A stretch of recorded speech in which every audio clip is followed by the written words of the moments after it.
The Bagong Pilipinas Pledge. Panata sa Bagong Pilipinas.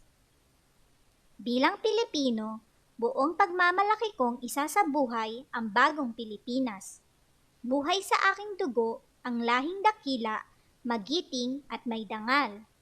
Palaging dadalhin sa puso, isip at diwa ang aking pagmamahal sa kultura at bayang sinilangan. Kaisa ng bawat mamamayan, aalay ko ang aking talino at kasanayan sa pagpapaunlad ng aking bayan. Taglay ang galing na naaayon sa mga pandaigdigang pamantayan, magiging instrumento ako sa pagsulong ng kagalingan, karunungan at kapayapaan. Makikiisa at makikilahok ako sa mga adhikain ng pamahalaan dahil ang kaunlaran ay hindi lamang responsibilidad ng iilan. Isusulong at